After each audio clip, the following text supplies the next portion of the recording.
Dans l'Évangile de Jésus-Christ selon saint Luc. En ce temps-là, l'ange Gabriel fut envoyé par Dieu dans une ville de Galilée appelée Nazareth à une jeune fille vierge, accordée en mariage à un homme de la maison de David appelé Joseph.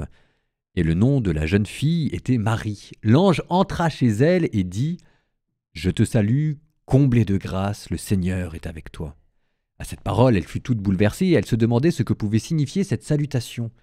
L'ange lui dit alors « Sois sans crainte, Marie, car tu as trouvé grâce auprès de Dieu.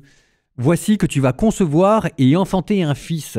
Tu lui donneras le nom de Jésus. Il sera grand, il sera appelé Fils du Très-Haut. Le Seigneur Dieu lui donnera le trône de David son père. Il régnera pour toujours sur la maison de Jacob, et son règne n'aura pas de fin. » Marie dit à l'ange « Comment cela va-t-il se faire puisque je ne connais pas d'homme ?» L'ange lui répondit « L'Esprit Saint viendra sur toi et la puissance du Très-Haut te prendra sous son ombre. C'est pourquoi celui qui va naître sera saint, il sera appelé Fils de Dieu. Or, voici que dans sa vieillesse, Élisabeth, ta parente, a conçu elle aussi un fils et elle en est à son 6e mois, alors qu'on l'appelait la femme stérile. Car rien n'est impossible à Dieu. » Marie dit alors « Voici la servante du Seigneur, que tout m'advienne selon ta parole. » Alors l'ange la quitta.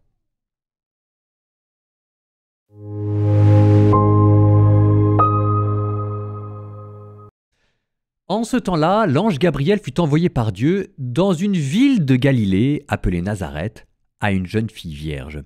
Je note que dans la narration évangélique, Nazareth passe avant Marie. Avant d'être envoyé à Marie, l'ange est envoyé dans une ville que l'on appelle Nazareth. Petit zoom sur cette ville que l'on a retrouvée, qui existait et qui est un tout petit peu plus grande que ce que l'on pouvait imaginer. On suppose qu'elle devait avoir entre 500 et 1000 habitants, située pas très loin d'une ville romaine qui était appelée Séphoris. Sauf que Nazareth, ça aussi c'est ce que les fouilles ont révélé, c'est que Nazareth c'était une communauté hyper conservatrice, hyper rigoriste, hyper tradie qui habitait là. Par exemple, dans les champs, on s'est aperçu qu'il n'y avait pas d'excréments humains. Alors ça vous fait bizarre, je suis désolé si jamais vous êtes en train d'écouter ça à 7h du matin, c'est pas le but. Mais c'est parce que derrière, l'excrément humain parfois servait de fumier. Sauf que là, si jamais il n'y en avait pas et qu'il y avait juste des excréments animaux, ça veut dire qu'il y avait une très grande attention portée au souci de pureté. De la même manière, pour les ustensiles qui servaient de cuisine, on a pu retracer leur provenance et s'apercevoir que ça venait d'un lieu précis.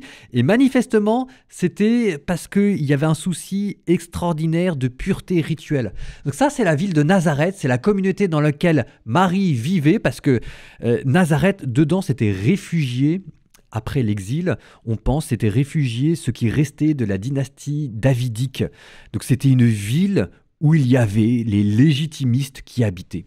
Bon, je vous dis ça parce que ça donne du corps à cet évangile.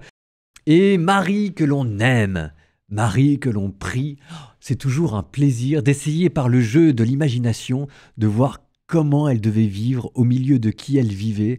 Et je sais pas comment vous dire, ça la rend plus proche de nous et encore plus charmante. Enfin, j'adore Marie. Tout ce que je peux savoir d'elle, je vous le dis. Bonne fête de l'Annonciation.